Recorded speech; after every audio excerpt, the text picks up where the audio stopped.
let me remind you that power is transient and public office is a revolving door that can see you leave just as quickly as you came in.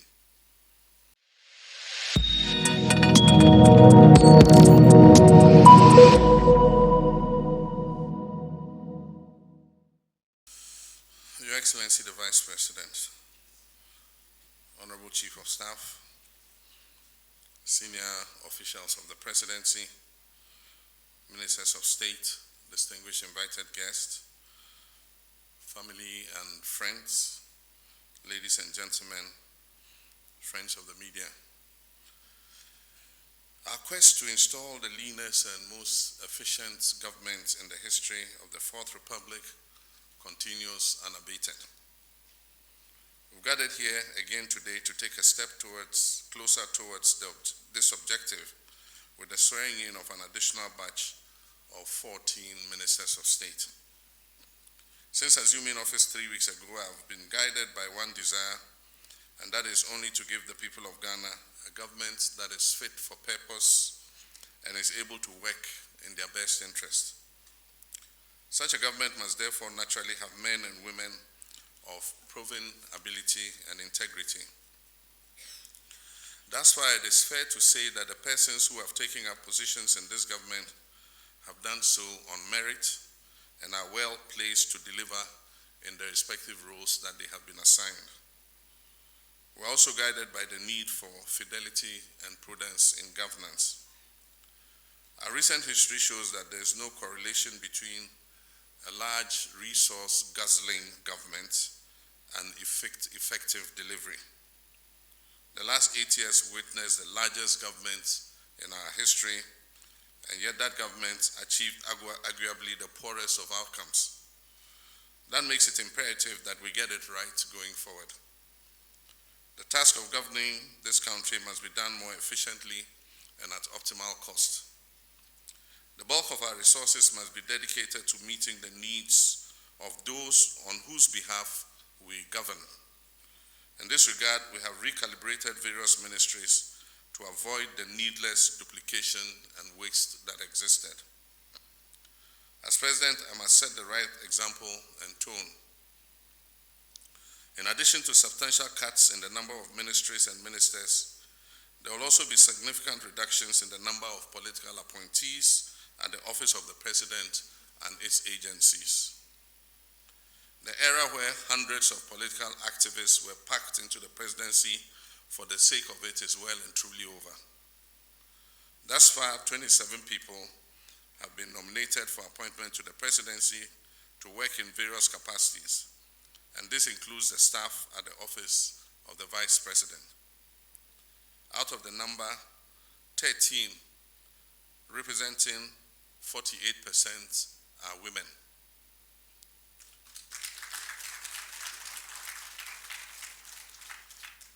While additional hands will be brought in due course, the numbers will be nowhere near what we saw under the previous government. As I had cause to indicate at the last swearing in of ministers, further attention will be given to increasing the number of women in subsequent appointments so that the promise of 30% women participation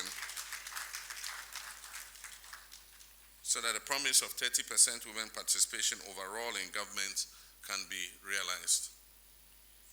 Today we swear in regional ministers and sector ministers.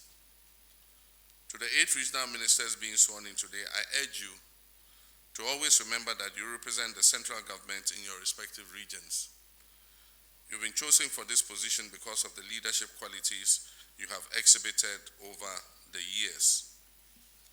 Several of you were regional executive members of the NDC and therefore were the face of the party and our campaign in the just ended elections. This means that you're very conversant with the commitments we made to the people in your regions and are expected to work closely and tirelessly to see those commitments fulfilled. Also being sworn in today are Ministers of State for the Interior, Defense, Gender, Children and Social Protection, Lands and Natural Resources, Works and Housing and Water Resources, and Minister of State for Special Initiatives. Minister for Gender, Children and Social Protection, Honorable Agnes Namomulati. As Gender Minister, you would be immediately confronted with a school feeding program that is riddled with deaths, poor quality food, and chaotic implementation.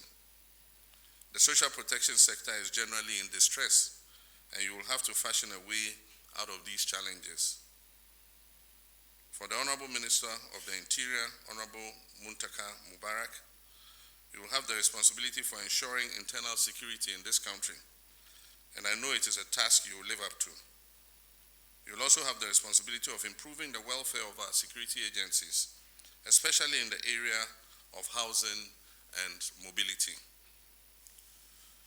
Dr. Edward Kofi Omane Boama, it will fall on you as Minister for Defense to marshal our resources to defend the territorial integrity of Ghana in the face of new and emerging threats. With the upsurge in terrorist activity in our West African sub-region, you would have to dig deep to lead the efforts to counter any such threats to our nation. Honorable Kofi Amaboa, as Minister for Lands and Natural Resources, you'll be charged with the duty of safeguarding the environment from marauding galamseyers and managing our natural resources effectively. Let me take this opportunity to state that it shall be the policy of this government to ban the issuance of leases for mining in all forest reserves. We shall also move promptly to revoke all leases issued for the same purpose under the previous government.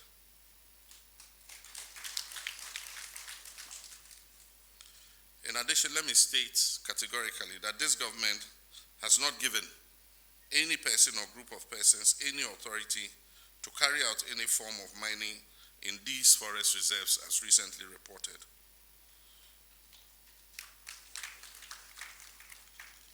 I urge the Minister for Lands and Natural Resources, Minister for the Interior, Attorney General and Minister for Justice to take immediate steps to ensure the arrest and prosecution of any persons or group of persons engaged in this illegality. I also need to state here that no member of this government is permitted to engage in any form of small-scale mining or galamsey.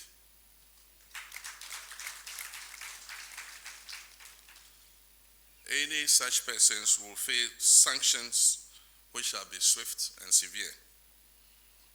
We intend to call a stakeholder consultation on the menace of galamsey to forge a broad consensus on the measures we intend to take to preserve our environment from wanton destruction.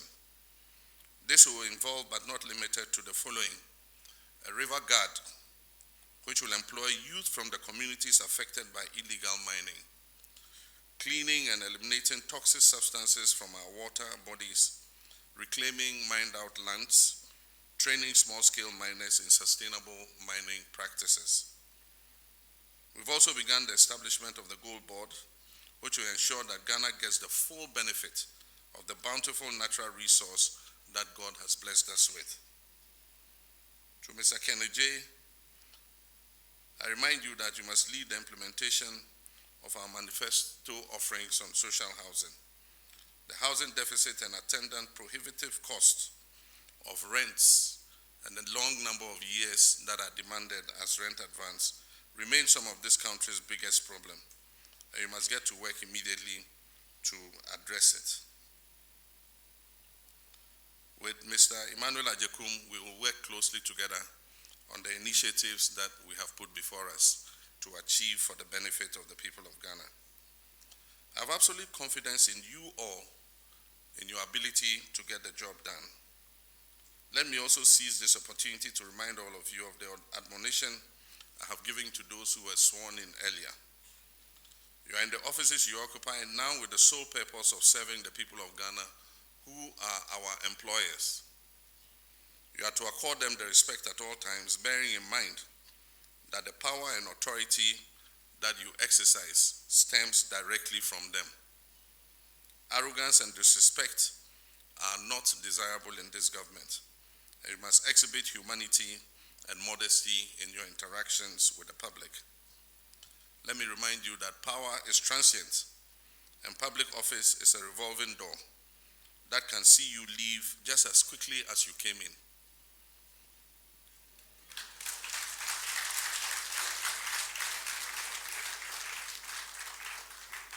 And let me sound biblical here. Go ye forth and put in your very best effort to help us reset this country and make it the Ghana we all want. I thank you for your attention.